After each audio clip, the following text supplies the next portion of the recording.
Now हम अब exactly law of conservation of momentum को डिफाइन करते हैं कि वो एग्जैक्टली क्या स्टेट कर रहा है। एक तो यही बात हो गई, this is one form of saying stating the law of conservation of momentum, that this law states that this law states that the total momentum of objects before collision remains the same as the total collision of objects after collision.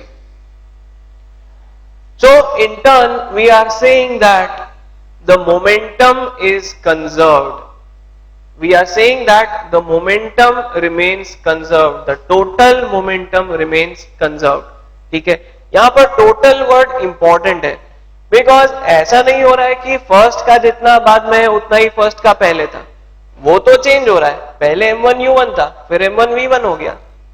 सो उस object का, individual object का तो change हो रहा है, ठीक है, but it can get redistributed. मतलब हम ऐसा बोल रहे हैं कि यहां पर अगर पहले 3 + 5 था तो बाद में 6 + 2 हो सकता है, पहले भी 8 था बाद में भी 8 है। So the total momentum will remain conserved in any case, किसी भी केस में जो टोटल मोमेंटम है वो कंजर्व रहेगा, ठीक है। Another way of स्टेटिंग this principle, this law is that law of conservation of momentum states that if no external force acts on a system of bodies, if no external force acts on a system of bodies, then the total momentum of the system remains conserved. Then the total momentum remains conserved, ठीक है। External force से हमारा क्या मतलब है, यहां पर ये जो भी फिनोमेना हुआ, जो भी फिनोमेना हमने देखा, उसमें हम ध्यान से देखें, बाहर से हमने कोई फोर्स नहीं लगाया। वो जो दोनों बॉल्स थी उनने ही एक दूसरे पर फोर्स लगाया। हमने तो एक बार बस बॉल को रिलीज कर दिया दोनों को, और फिर वो आपस में जो भी फोर्स लगा रही है वो लग रहा है। There is no external agent applying any force on the bodies. So we can say that this law in a general sense states that if no external force acts on a system of bodies, particles, then the total momentum of the system remains conserved. उस system का जो total momentum है वो हमेशा conserved रहेगा, ठीक है। External force से यहां हमेशा हमारा यही मतलब है कि एक बार जब ये सिस्टम इनिशिएट हो गया, जब दोनों बॉल्स रोल करना स्टार्ट हो गई, उसके बाद हमने बाहर से कोई फोर्स नहीं लगाया, उसके बाद हमने कोई फोर्स एक्सर्ट नहीं किया, उसके बाद जो भी इंटरैक्शन हुआ वो बस इन्हीं बॉडीज में आपस में हुआ। यही बॉडीज जो है आपस में इंटरैक्शन फिर कर रही थी, ठीक है। So this is the law of conservation of momentum, the principle of conservation of momentum, ठीक है। नाउ पहले तो हम इसी टाइप पर, इसी तरह के केस पर क्वेश्चन देखते हैं, प्रॉब्लम देखते हैं, किस तरह से इस पर क्वेश्चंस आते हैं, कैसे उनको सॉल्व करते हैं, ठीक है। क्वेश्चन अब लिखे,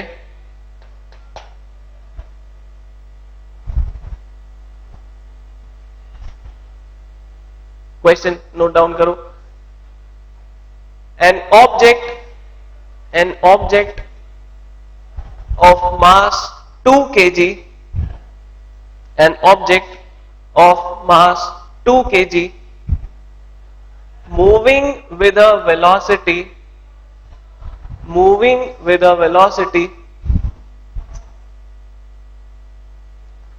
10 meter per second, moving with a velocity 10 meter per second,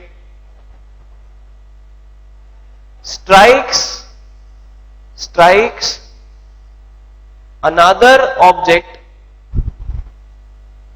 strikes another object of mass 1 kg, strikes another object of mass 1 kg, kept at rest, kept at rest.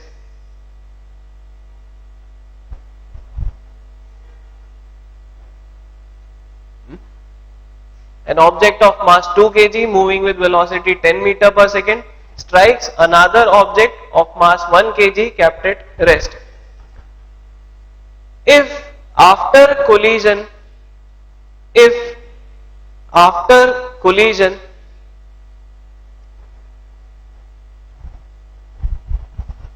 the second object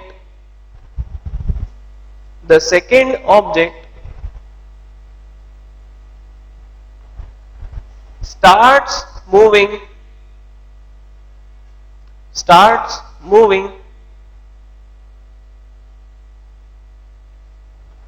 with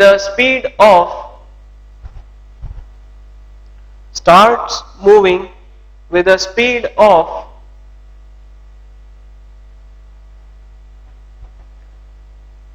12 meter per second, 12 meter per second,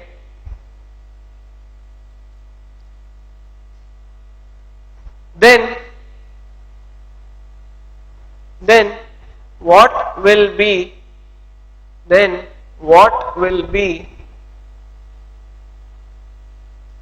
the speed of first object? Then what will be the speed of first object? Fine, हम इसको solve करते हैं। इसको example के तौर पे हम सबसे पहले देखते हैं कैसे अप्रोच किया जाता है। Now the first thing that we should identify here is what is the data given. हमें क्या क्या डेटा दिया गया है उसको सबसे पहले हम आइडेंटिफाई करें। Now mass of both the bodies is given. ये तो क्वेश्चन पढ़ के एकदम ऑब्वियसली हमें समझ में आ रहा है। m1 is 2 kg, m2 is 1 kg। ये डेटा हमें गिवन है। Then it is said that the first object, it is moving with a speed of 10 meter per second and it strikes the second object which is kept at rest। तो u1 हो गया 10 meter per second, u2 हो गया 0। The second object is kept at rest, वो rest पर रखा हुआ है। पहला वाला ऑब्जेक्ट जो है वो 10 मीटर पर सेकेंड से मूव कर रहा था। What else is given? After the collision, the second object starts moving with a speed of 12 meter per second. Therefore, v2 is given 12 meter per second. क्या नहीं दिया है इस एक्सप्रेशन को चेक करो और देखो क्या नहीं दिया है। Only one data which has been asked. What is the velocity with which the first object will start moving? पहला वाला जो ऑब्जेक्ट है वो किस स्पीड से मूव करने लगेगा आफ्टर द कोलिजन, ये हमसे पूछा गया है। This is the only information missing in this equation. इस इक्वेशन में बस यही एक इंफॉर्मेशन मिसिंग है। हम ये फॉर्मूला लगाते हैं m1 v1 plus m2 v2। so m1 is 2 kg, v1 is not known, plus m2 v2 1 into 12 meter per second is equal to 2 into 10, 2 into 10 m1 u1 plus 1 into 0 that is 0 m2 u2। ठीक है, 1 into 0 that is 0 m2 u2। तो हमें मिल रहा है 2v1 plus 12 is equal to 20। 2v1 plus 12 is equal to 20। 12 को हम उधर transfer कर दें तो हमें मिल जाएगा 2v1 is equal to 20 minus 12 that is 8। Therefore 2v1 is equal to 8 and v1 is equal to 8/2 4 metre per second. Our answer, हमारा answer आता है 4 metre per second.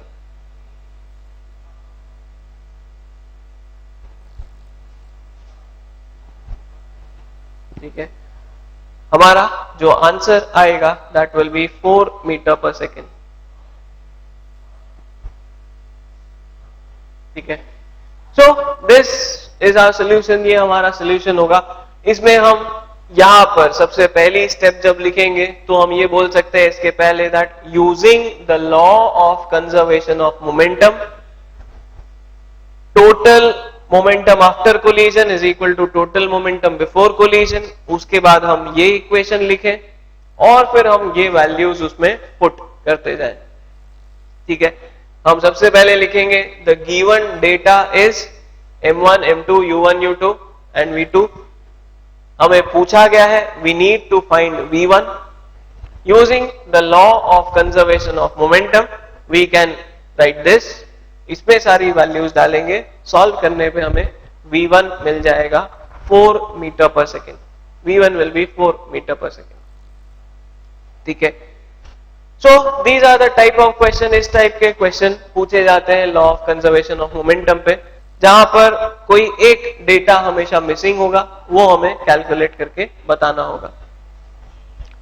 Now second type पर हम आते हैं, हम दूसरे टाइप पर आते हैं जो हम यहां पे देखेंगे। The second type of problems, the second type of questions, जैसा हमने कहा था उल्टा प्रोसेस भी हो सकता है, एक ऑब्जेक्ट दो में डिवाइड हो रहा है, उस केस में भी जो है law of conservation of momentum apply होगा, कंजर्वेशन वहां पर भी एप्लीकेबल होता है। The next article, this is again the application of conservation of momentum, और ये एक बहुत ही क्लासिकल केस है, इसको हम कई जगह पर ऑब्जर्व भी करते हैं। ठीक है, और यहां पर कंजर्वेशन ऑफ मोमेंटम कैसे अप्लाई होता है उसको हमें देखना है। The article is called recoil of gun. Recoil of gun, क्या मीनिंग है इसका? इस चीज को हमने कई जगह पर ऑब्जर्व किया है। ठीक है, मूवीज में जनरली इस चीज को देखते हैं। ठीक है, टीवी पर हम इस चीज को जनरली देखते हैं कि जब गन फायर की जाती है, जैसे ही कोई सोल्जर गन फायर करता है, कोई पर्सन गन फायर करता है, तो हम ये देखते हैं मूवीज में इस तरह का एक्शन दिखाया जाता है। उसने गन फायर की और उसका एकदम से पीछे की तरफ एक झटका लगा। या हम जब देखते हैं जब कोई कैनन फायर की जाती है, जब तोप, ठीक है, तोप से जब गोला छोड़ा जाता है तो भी इसी तरह का मोशन होता है। जैसे ही तोप से वो गोला निकलता है, उसका जो बैरल है वो पीछे की तरफ शिफ्ट होता है, पीछे की तरफ उसमें एक झटका लगता है। उसी फिनोमेना को हम यहां पर समझना चाहते हैं और उसमें क्या क्या कैलकुलेशंस हो सकते हैं वो हम देखना चाहते हैं। ठीक है, हम क्या बोल रहे हैं, एक गन से, ठीक है, हमने एक गन ली और उस गन से हम एक बुलेट फायर कर रहे हैं।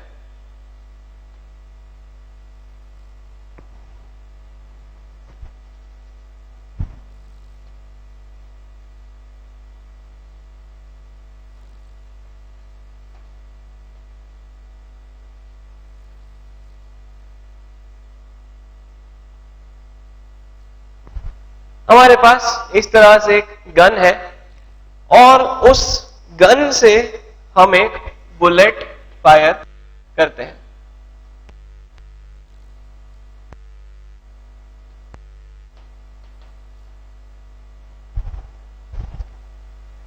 इस फिनोमेना को हमें अब एनालाइज करना है कि what exactly happens when this phenomena takes place. ये फिनोमेना जब होता है तो एग्जैक्टली क्या प्रोसेस होता है, वहां पर क्या होता है, ये चीज हमें देखनी है, समझनी है। Now we know that when a gun is fired, gun किस तरह से फायर होती है, गन में अंदर कुछ मैकेनिज्म होता है जिससे इस बुलेट में जो गन पाउडर भरा होता है, इसके अंदर जो गन पाउडर एक हाईली कंबस्टेबल कंपाउंड जो होता है, ठीक है, वो इसके अंदर होता है। और जैसे ही हम उस गन को फायर करते हैं तो वो मटेरियल बर्न होता है, उसका कंबशन होता है, उससे इस बुलेट पर कुछ फोर्स लगता है। अब जैसे ही वो फिनोमेना हो रहा है, ठीक है, जैसे ही वो फिनोमेना हो रहा है, ठीक है, बुलेट के अंदर वो गन पाउडर बर्न हुआ और ये बुलेट जो है वो फायर हो गई। Now again according to Newton's third law of motion, अगर हमने गन से इस बुलेट पर फोर्स लगाया है तो ये बुलेट भी गन पर फोर्स लगाएगी exactly in the opposite direction and exactly of the same magnitude. तो ये गन और ये बुलेट जो है, ये जो पूरा सिस्टम है, they both again are involved in an interaction with each other. Gun अगर बुलेट पर एक्शन लगा रही है तो बुलेट गन पर रिएक्शन फोर्स लगाएगी, ठीक है। So our conclusion finally is that if this bullet starts moving with some velocity vb, say vb for v, bullet, velocity of bullet, then the gun will also move in backward direction with some velocity vg. By Newton's third law of motion, if we exert some force on the bullet through the gun, then the bullet will also exert force on the gun. हमने gun से bullet पर force लगाया तो bullet भी gun पर force लगाएगी, ठीक है। दिस इज द प्रिंसिपल, ये यहां पर हम कॉन्सेप्ट समझना चाहते हैं। अब इसका मोमेंटम एनालिसिस हम करें। We try to apply the conservation of momentum principle on this phenomena. इस फिनोमेना पर हम वो पूरा प्रिंसिपल अप्लाई करें। Now both the objects will have some mass, हम एम बी बोल देते हैं, मास ऑफ बुलेट। हम एम जी बोल देते हैं, mass of gun, mass of bullet and mass of gun.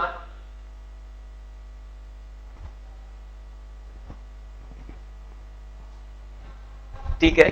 अब हमें जो सिचुएशंस एनालाइज करनी है, that is before firing the bullet and after firing the bullet, ठीक है।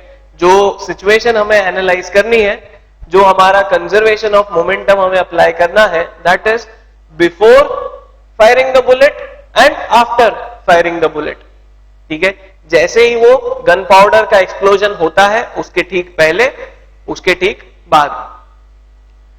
अब अगर मैं बिफोर फायरिंग द बुलेट वाला केस लूं, if I take the case of before the gun powder explosion has taken place, तो एक ऑब्वियस सी बात हमारे सामने आती है कि ये दोनों ही, ये गन और इसके अंदर रखी हुई ये बुलेट, ठीक है, ये बुलेट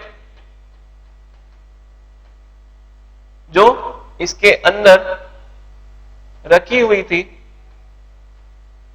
ये दोनों ही रेस्ट पर रहे होंगे।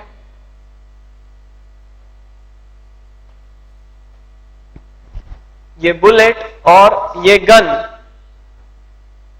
दोनों ही रेस्ट पर रखे हुए थे।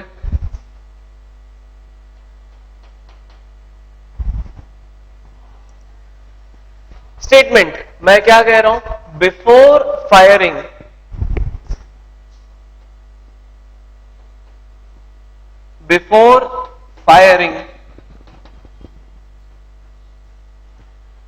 the speed of bullet is also zero, the speed of gun is also zero. Therefore UG, speed of gun, UG is 0.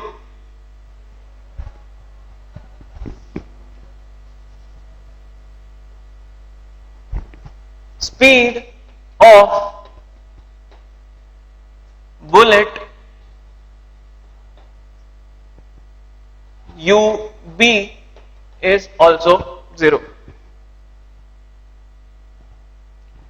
भाई दोनों ही रेस्ट पर रखे हुए हैं, बुलेट जो है गन के अंदर रखी हुई है, वो भी रेस्ट पर है, गन भी रेस्ट पर है, दोनों रेस्ट पर रखे हुए हैं. बट आफ्टर फायरिंग,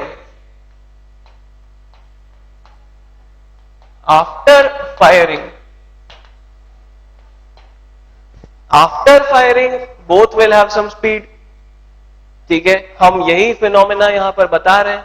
ये Vg जो है यही रिकॉइल स्पीड है गन की, और ये जो Vb है this is the velocity of bullet. ठीक है, हम यहां पर जो टर्म यूज करते हैं Vb is called as the muzzle speed, muzzle velocity, muzzle velocity of bullet. ठीक है, the technical term uses muzzle velocity. ठीक है, कोई खास इसका मीनिंग नहीं है, सिंपली कि वो जो बुलेट है वो कितनी स्पीड से बैरल से बाहर निकलती है. ये गन का एक टेक्निकल टर्म होता है, स्पेसिफिकेशन होता है कि जो बुलेट है वो गन से कितनी स्पीड से निकलेगी. And Vg, the recoil velocity of gun,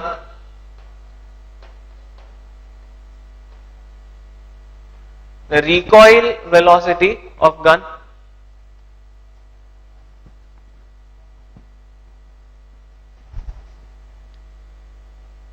Now, by law of conservation of momentum,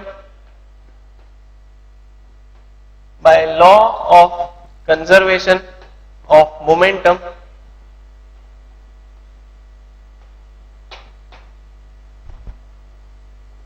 क्या लिखेंगे हम? m1u1 plus m2u2 is equal to m2v2, m1v1 plus m2v2. अब यहां 1 और 2 क्या है?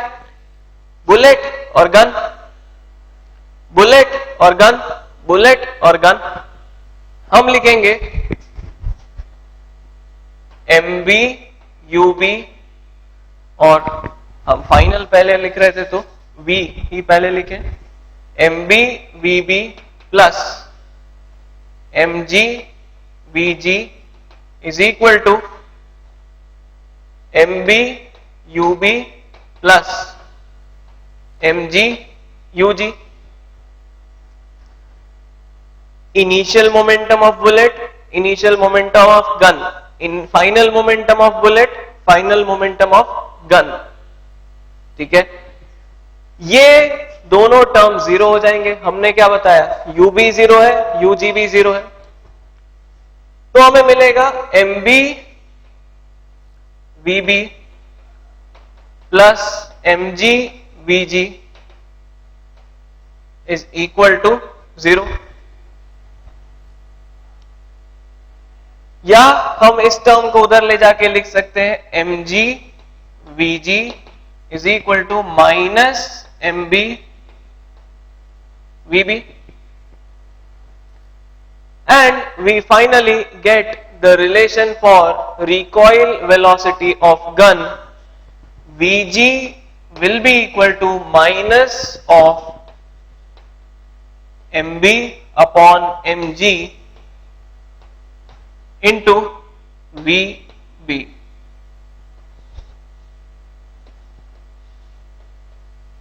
हमें जो फाइंड करना था वो हमें यहां पर मिल जाता है. The recoil velocity of gun will be equal to minus mb upon mg into VB.